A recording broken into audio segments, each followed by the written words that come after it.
Hello and welcome back to the 3 Pixels podcast. I'm Ben with an impromptu tech update. This one's to do with Facebook. Worth a listen, especially if you're a Facebook user, which I'm sure most of you listening are. Instagram counts, by the way. Stay tuned. You'll want to find out why after the intro.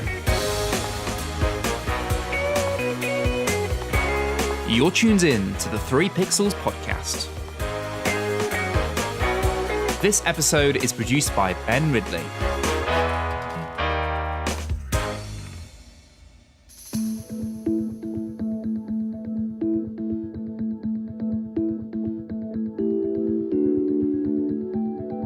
Okay, so you're probably asking, Ben, what is going on here? Tell me, I need to know. I have a Facebook account. Am I going to be at risk from something coming at me in the next little while? Well, it's not all as simple as that. It never is. So Facebook stored passwords for hundreds of millions of users in plain text, exposing them for years to anyone who had internal access to the files. Now, this is all according to Krebs on security. If you don't know about them, they have a blog. And if you're into your internet security, definitely go and check them out. They're a great place to read about this kind of stuff. I'll leave a link in the episode show notes for you to have a look. For anyone who doesn't know about internet security, let me give you the lowdown. User passwords are typically protected with a form of encryption. This is also known as hashing. But a string of errors led certain Facebook-branded apps to leave passwords accessible to as many as 20,000 company employees. Yeah, not 5 people, not 10 people, 20,000. Now, you might think, I don't know much about this kind of password hashing thing. This sounds really technical. It must be something really complex that bigger companies are just getting into. Well, no. Password encryption has been around for a very long time. I mean, encryption as a concept has been around, since the Egyptian eras, talking 1900 BC. So why Facebook haven't encrypted these passwords? I don't think we're really getting the full answer on that, but it is a little worrying that a company like Facebook can't get this right.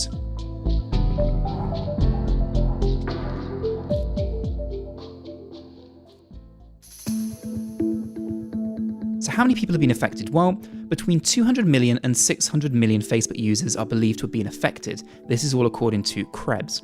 They first reported the security flaw on their blog.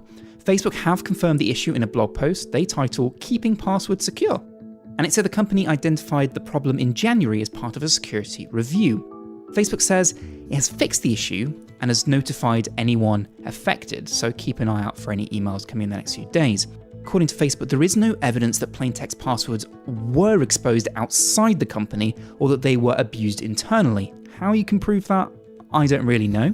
But as a result, users won't be required to reset their passwords.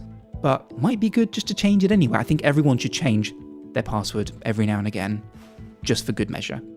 So if we break down the numbers, the issue has impacted hundreds of millions of Facebook Lite users, tens of millions of other Facebook users, and tens of thousands of Instagram users, according to Facebook.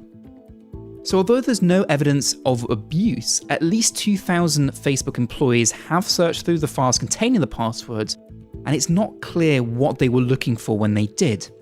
This password logging document did go back and start as early as 2012. So as you probably know, this is not new for Facebook. This is part of a whole string of events that they've had over the last couple of years. We can go back, just recently, as far as October, a hacker was able to access personal information from 29 million accounts after stealing login tokens.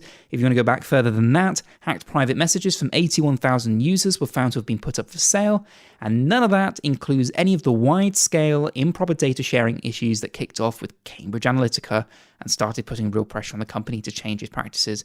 Is the pressure been enough?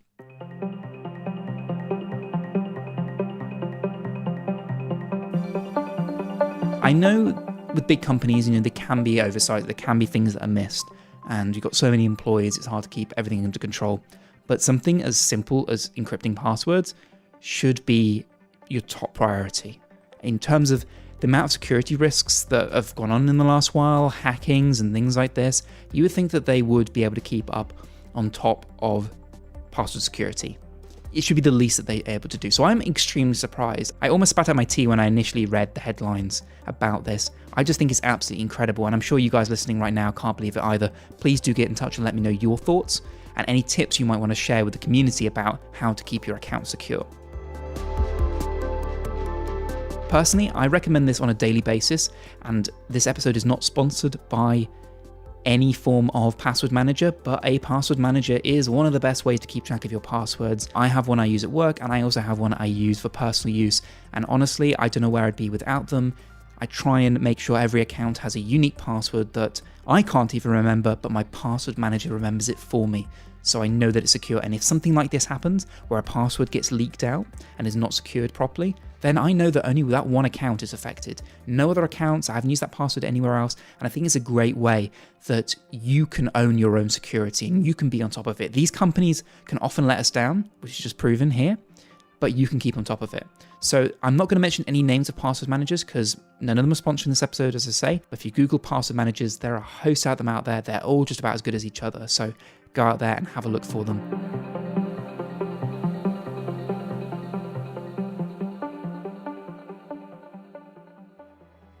Thank you very much for listening. I really appreciate you spending your time here and finding out about this Facebook story. Please do let me know what your thoughts are. You can see all the links in the episode show notes about this and where to get in contact if you do want to let us know your thoughts. Thank you very much, and I'll see you guys on the next one. Peace.